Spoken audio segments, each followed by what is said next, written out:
బొత్స ఝాన్సీ గారు చాలా మంచివారు, బాగానే ఇది చేస్తారు. అది మా ఆమె ఎంపీ రావాలని నేను మనస్ఫూర్తిగా కోరుతున్నాను. అవును, వస్తారా పోనీ? వస్తారు గ్యారెంటీ డెఫినెట్. ఎందుకు వస్తారు? ఎందుకు ఓటు వేయాలి? బొత్స ఝాన్సీ అంటే జగన్ ముఖం చూసి చేయాలి ఓటు. ఈనాలని కాదు, జగన్ ఏం పని చేశాడు అనేది కావాలా. జగన్ అమ్మఒడి ఇచ్చాడు, జీఏడి ఇచ్చాడు. ఇవాళ చెప్పిదంట ఒక కోటీస్ కూతురు కానీ కొడుకు కానీ ఇంగ్లీష్ మీడియం, పేదోళ్ళు ఇంగ్లీష్ మీడియం చదవకూడదు, ఎందుకు డబ్బులు ఉండవు. అలానే జగన్ అందరికీ చదివిస్తున్నాడు. పేదోడే ఇంగ్లీష్ మీడియం చదవాలి, గొప్ప వాళ్ళ పిల్లల చదువుపోయాడు. చంద్రబాబు నాయుడు పిల్ల ఎక్కడ చదివాడు? ఇంగ్లీష్ మీడియం చదివాడు. అలా మనోడు ఇంగ్లీష్ మీడియం, తెలుగు మీడియం వేయచ్చు కదా. ఏమి ఆడ ఇంగ్లీష్ మీడియంలో ఉండాలా? ఇక డబ్బంతా తీసుకెళ్ళి సింగపూర్లో బేట కడతాడా? అందుకని ఎవరు వేయరు. అదే ఇందిరాబాబు ఒక డైలాగ్ కొట్టింది, మనుషులు గొర్రెలాటలు. ఆ గొర్రెలాటలు మనిషి ఇది చేసుకుని జ్ఞానం ఉన్నోడైతే జగన్కి వెయ్యాలి, జ్ఞానం లేనివాడైతే టీడీపీ చేస్తారు. అంతే. కంపల్సరీ 151 కిందసారి వచ్చింది, ఈసారి దాని మీద బంపర్ మెజార్ మీద వస్తాడు జగన్. అందరూ అన్ని గుండెల్లో ఆడు ట్రైన్ కాదు మెట్రో పరిగెడతాడు గుండెల్లో. ట్రైన్ అని అంటారు జగన్, మెట్రో ట్రైన్ పరిగెత్తిస్తాం ఈ ప్రజలంతా కలిపి. అది ఎలా ఉండబోతుంది ఈసారి?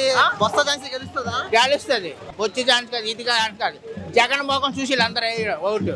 వాళ్ళ పిల్లలకి ఇంగ్లీష్ మీడియం కానీ సాక్స్ ఎంత అండి? 10 రూపాయలు అయినా ఆయన ఇస్తాడు. బ్యాగులు పేదలు చదివారా? ఒక్క విధం పేదలు ఇంగ్లీష్ మీడియం దొంపలపల్లిలో చదివారు. అలాంటిది ఇంగ్లీష్ చిన్న గుంటలు టీవీలో మొన్న జగన్ వస్తే అక్కడ ఇంగ్లీష్ మీడియం ఎలా మాట్లాడాడు? ఈ రోజులు తెలుసా, ఒక ఇంగ్లీష్ మీడియం పిల్లలే, పెద్దోళ్ళు పిల్లలే మాట్లాడాలి, చిన్న పిల్లలు మాట్లాడారు. ఇప్పుడు జగన్ వచ్చిన దగ్గర నుంచి ఇంగ్లీష్ మీడియం బాగా చదివారు, బాగా డెవలప్మెంట్ అయ్యారు. ప్రతి ఒక్కరు అది కాదు, చంద్రబాబు వస్తే దీన్ని డబ్బులు ఇస్తారంటున్నాడు కదా. ఆడు